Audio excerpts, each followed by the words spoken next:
தோழர் வணக்கம். வணக்கம் தோழர்.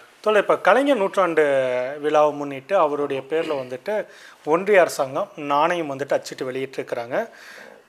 இந்த நாணய வெளியீட்டு விழா வச்சு பார்த்தீங்கன்னா ஏகப்பட்ட சர்ச்சைகள் கிளம்பி இருக்குது. குறிப்பாக வந்து பார்த்தீங்கன்னாக்கா வலதுசாரி தமிழ் தேசிய ஜோம்பிகள், அவங்கள ஜோம்பிகள் தான் சொல்லணும், அந்த அளவுக்கு தான் இருக்காங்க. அவர்கள் ஒரு பக்கம், இன்னொரு பக்கம் பார்த்தீங்கன்னாக்கா அந்த ஜோம்பிகள் கொண்டாடுகின்ற அவருடைய சித்தப்பாக்கள் அதிமுகவில் இருக்கக்கூடியவர்கள், இவங்கெல்லாம் பார்த்தீங்கன்னாக்கா என்ன சொல்கிறாங்கனாக்கா, அது எப்படி கலைஞருக்கு வெளியிட்ட நாணயத்தில் இந்தியும் ஆங்கிலமும் இருக்குது, தமிழில் தானே நீங்கள் நாணயத்தை வெளியிட்டிருக்கணும் அப்படின்ற மாதிரி ஒரு விமர்சனத்தை வைக்கிறாங்க. இன்னொரு பக்கம் வந்து பார்த்தீங்கன்னா கலைஞருக்கு இப்படி நாணயம் வெளியிடுவது அவசியமா, அது சரியா அப்படின்ற மாதிரி ஒரு விமர்சனங்களும் வைக்கப்படுது. இதெல்லாம் எப்படி பார்க்குறீங்க? முதல்ல வந்து கலைஞருக்கு நாணயம் வெளியிடுவது அவசியமான்றத முதல்ல பேசிடுவோம். ஏன்னா என்னுடைய மனதுக்கு நெருக்கமான தலைவர் அப்படின்னாக்க கலைஞர் கருணாநிதியை சொல்லுவேன். கலைஞர் கருணாநிதி அவர்களால் பயனடைந்த கோடிக்கணக்கான மக்களில் நானும் ஒருவன். அவருடைய இலவச பஸ் பாஸில் நான் போயிருக்கிறேன், அவருடைய இலவச சைக்கிள் நான் வாங்கியிருக்கேன், அவருடைய இலவச அரிசியை நான் சாப்பிட்டு வளர்ந்துருக்கிறேன். அவர் வந்து என்னுடைய நிலம் 1 கோடி ரூபாய் மதிப்பு இல்லை, என்னுடைய நிலத்தை அவர் விவசாய கடன் தள்ளுபடி செய்து எனக்காக மூட்டு கொடுத்துருக்கிறாரு. அது மட்டும் இல்லாமல் டிவிலாம் நான் பார்க்கறதுக்கு வந்து பக்கத்து வீட்டில் போய் ஏங்கி வெளியில் நின்று திடீர்னு அவங்க கதவு சாத்திட்டு போவாங்க, இங்கெல்லாம் ஏன் வரீங்கன்னு திட்டுவாங்க. அந்த அவமானங்களை எல்லாம் துடைக்கிற மாதிரி எனக்கு இலவச வண்ண தொலைக்காட்சியை தந்துருந்தாரு. அது என்னுடைய சுயமரியாதை வந்து காப்பாற்றப்பட்டது. எனக்கு பாட புத்தகங்களை இலவசமாக தந்திருக்காரு, இலவச சீருடைகள் கொடுத்துருக்குறாங்க, அவர் கொடுத்த முட்டைகள் எல்லாம் சாப்பிட்டு வளர்ந்துருக்கிறேன். இந்த மாதிரி நிறைய அவர் பட்டியலில் போட்டுகிட்டே போகலாம். அது இல்லாமல் இடஒதுக்கீடு, அப்புறம் முதல் பட்டதாரி, இது போன்ற சலுகைகள் எல்லாத்தையுமே நான் அனுபவிச்சிருக்கிறேன். அப்போது நம்ம ஊரில் ஒன்று சொல்லுவாங்கல்ல, தின்ன வாயை வச்சுக்கிட்டு இல்லை சாப்பிட்ட வயிற்றை வச்சுக்கிட்டு பொய் சொல்லாதாரா பேசாதாரான்னு சொல்லுவாங்கல்ல, அது மாதிரி தான் நான் கலைஞர் அவர்களால் பயன்பெற்றவன் என்ற முறையில் நான் சொல்கிறேன். அவர் கொண்டு வந்த திட்டங்கள் ஒன்று இருக்குல்ல, அது எல்லாமே தொலைநோக்கு திட்டங்கள். இன்னைக்கு கலைஞர் கொண்டு வந்த திட்டங்களை இன்னைக்கு ஒரு திட்டம் இவர் கொண்டு வரானா அடுத்த 20 வருஷம் கழிச்சு வட இந்தியாவில் அந்த திட்டத்தை கொண்டு வருவாங்க. அந்த அளவுக்கு தொலைநோக்கு சிந்தனையோடு இவர் வந்து ஒவ்வொரு திட்டங்களையும் தமிழுக்கு கொண்டு வந்திருக்காரு. இவர் மீது சில விமர்சனங்கள் உண்டுதான், ஈழத்தமிழ் பிரச்சனையில விமர்சனம் உண்டுதான். ஒருவேளை அந்த ஈழத்தமிழர் பிரச்சனையில இவர் சம்பந்தப்படாமல் இருந்திருந்தால் இன்றைக்கு தமிழின தலைவர், ஒட்டுமொத்த தமிழின தலைவர் கலைஞர் தான் அப்படின்னு சொல்லிட்டு அத்தனை வாய்களும் பேசப்பட்டிருக்கும். அது அரசியல் வந்து ஒரு மிகப்பெரிய அரசியல், இலங்கை ஈழ பிரச்சனை. அந்த பிரச்சனையை புரிந்து கொள்ளாத நபர்கள் கலைஞர் மீது அவதூறு பரப்பிட்டு இருப்பாங்க, இன்னைக்கு வரைக்கும் பரப்பிட்டு இருக்காங்க. அதுதான் முக்கியம். அதே அவங்களுக்கு அரசியல் புரிதல்ன்றதை விட என்னன்னாக்கா, நீங்க கலைஞரை விமர்சிக்கிறீங்கன்னாக்கா உனக்கு இங்க அரசியல் இல்லை இல்ல. அதான் 100 வருடத்திற்கு கலைஞரை சுற்றிதான் அரசியல். ஏன்னா அப்படி விமர்சிக்கிறவர்கள் வந்து பாத்தீங்கன்னாக்கா அரசியல் புரிதல் அவங்களுக்கே தெரியும், ஒரு மாநில முதல்வருக்கு என்ன அதிகாரம் இருக்குன்னு அவங்களுக்கே தெரியும். அப்படி இருக்கும்போது பாத்தீங்கன்னா இதெல்லாம் வந்துட்டு அரசியலுக்காக அவங்க வந்துட்டு வேணும்னு பேசிடுறாங்க, இன்னும் அவங்களுக்கு அரசியல் இல்லை. அதான் நம்ம எடுத்துக்கொள்ள வேண்டியது. அதனாலதான் தொடர், அதனாலதான் கலைஞருக்கு அப்ப இந்த நாணயம் வெளியீட்டு வந்து ஒரு கௌரவம் என்பதை விட இந்த நாணயம் வெளியிட்டதன் மூலமாக ரிசர்வ் பேங்க் ஆஃப் இந்தியாவுக்கு ஒரு பெரிய கௌரவம். ஏன்னா இவர் வந்து சமூக நீதி தலைவராகவும் இருந்தாரு, இடஒதுக்கீட்டு நாயகனாகவும் இருந்தாரு, அருந்ததியர்களுக்கு இடஒதுக்கீடு கொடுத்ததாக இருக்கட்டும், பெண்களுக்கு வந்து தேர்தலில் இடஒதுக்கீடு கொடுத்ததாக இருக்கட்டும், பெண்களுக்கு சொத்துரிமை வழங்க, குறிப்பா சொல்ல பாருங்க, இந்த சொத்துரிமை விஷயத்துல இந்தியா முழுவதும் இந்து பெண்களுக்கு இந்த சொத்துரிமை வழங்கணும், பிற்படுத்த எந்த சாதி பெண்களாக இருந்தாலும் சரி இந்து பெண்களுக்கு சொத்துரிமை உரிமை வழங்குங்க அப்படின்னு.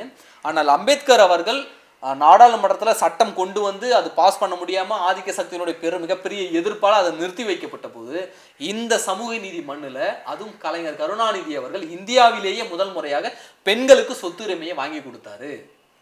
அப்போ இவ்வளவு பெரிய தொலைநோக்கு திட்டத்தை அண்ணல் அம்பேத்கர் அவர்களே செய்ய முடியாமல் போன திட்டத்தை இவர் இங்கே நிறைவேற்றிருக்கிறாரு. இந்த மண் நிறைவேற்றி காட்டிருக்கு. அப்போ இவ்வளவு சாதனைகள் இருக்கு. இன்னைக்கு வந்து நம்ம சாதியை வந்து என்னடா இத்தனை வருஷம் திராவிட ஆட்சியில, திராவிட மாடல் ஆட்சியில இத்தனை வருஷத்துல ஜாதி என்னடா ஒழிச்சிங்க அப்படின்னு இன்னைக்கு நிறைய பேர் கேட்கறாங்கல்ல. ஜாதியை வந்து பல நூற்றாண்டு கணக்கான இருக்கக்கூடிய பிரச்சனையை இந்த 50 ஆண்டு கால ஆட்சியில் ஒழிச்சிட்டீங்களா, எப்போ ஒழிப்பீங்கன்னு கேட்டீங்கன்னா அது நியாயமாகாது. அதுல தளர்வுகளை ஏற்படுத்தியிருக்காங்க.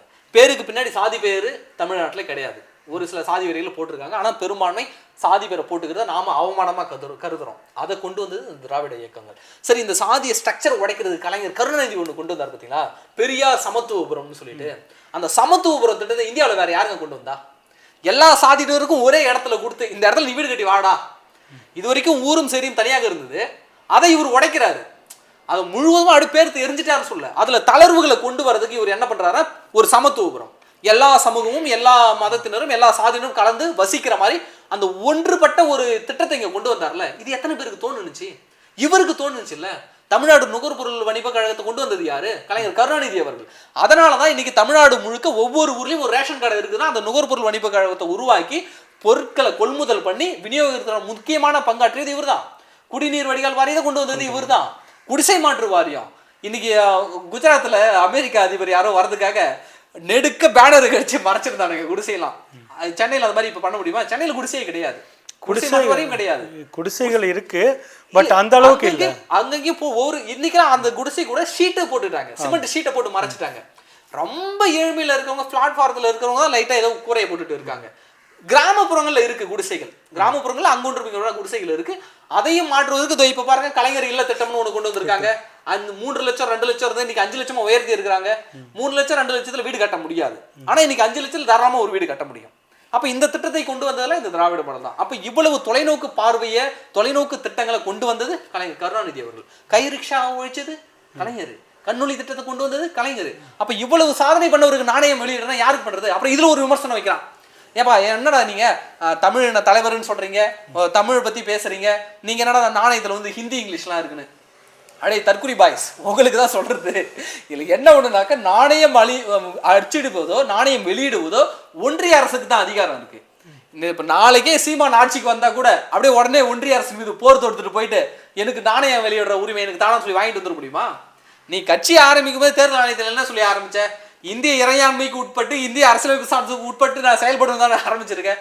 நாளைக்கே நீ முதலமைச்சர் ஆனா கூட இந்திய ஒன்றியத்தினுடைய, இந்திய அரசினுடைய இறையாண்மைக்கு கட்டுப்பட்டு தான் நான் செயல்படுவேன், நீ பதவியேற்பே பண்ணுவேன்.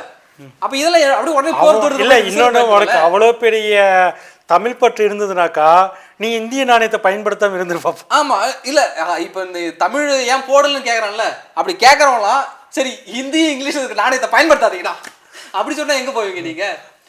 அதுல என்ன ஒரு குறிப்புனா, தமிழ் வாழ்கன்னு ஒரு வெல்க அப்படின்னு ஒரு வார்த்தை இருக்குல்ல, ஏன் அது அவன் கண்ணுக்கு தெரியல?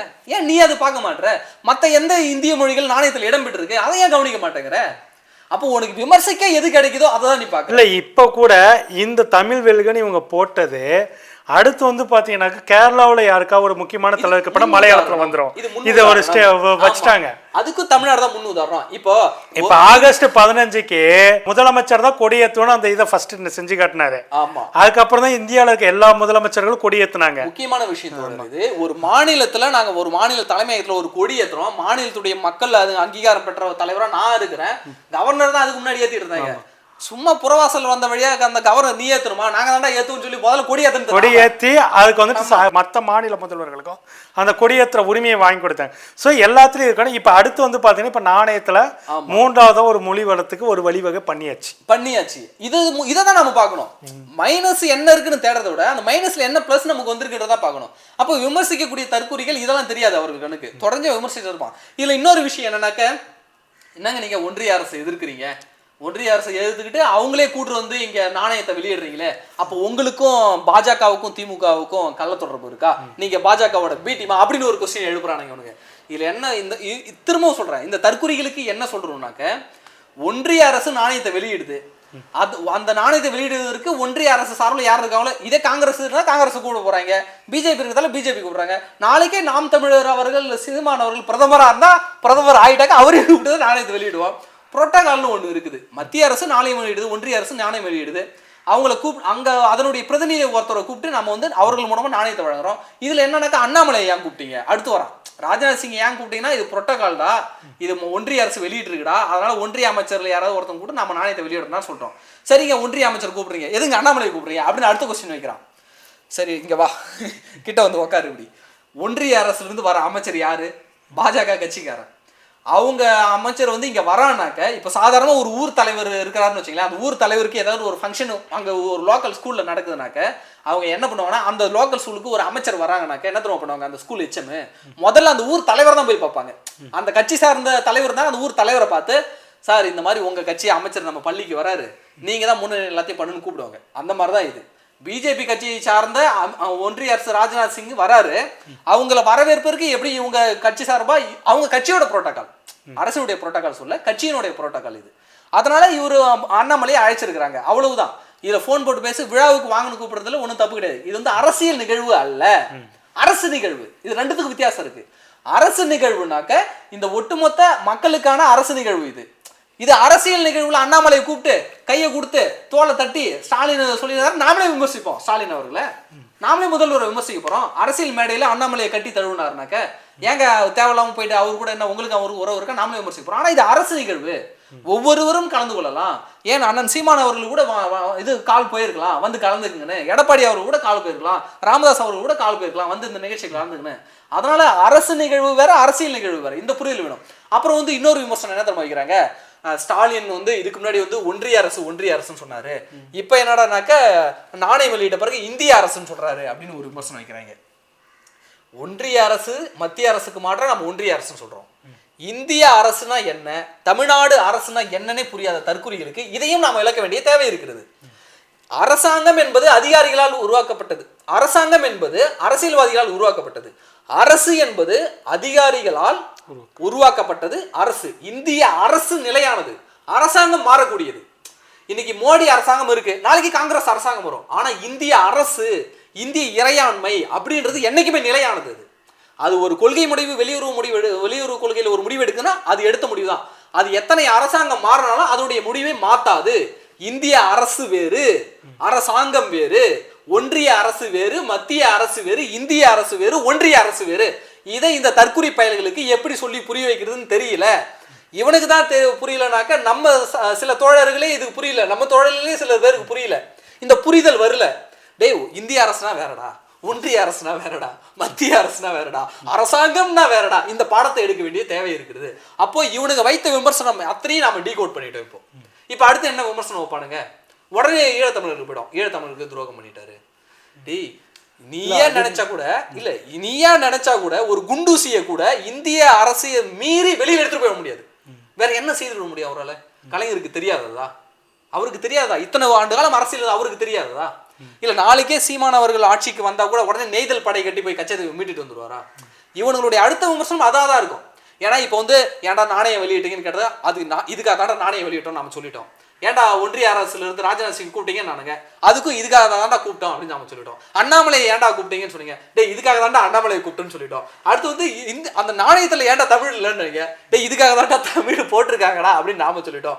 அப்போ நாம ஒவ்வொரு விஷயத்துக்கும் இவனுக்கு பதில் கொடுக்க இவனுக்கு அடுத்து என்ன சொல்லலாம், அடுத்து என்ன அவதூறு பரப்பலாம் தொடர்ச்சியா போயிட்டு இருப்பானுங்களே தவிர, இந்த அவதூறு பரப்பவர்களுக்கு நான் ஒன்று சொல்லிட்டு தான், இன்னும் 100 வருஷமானாலும் இங்க பேசு பொருளாக இருக்க போவது கலைஞர் கருணாநிதி தான்.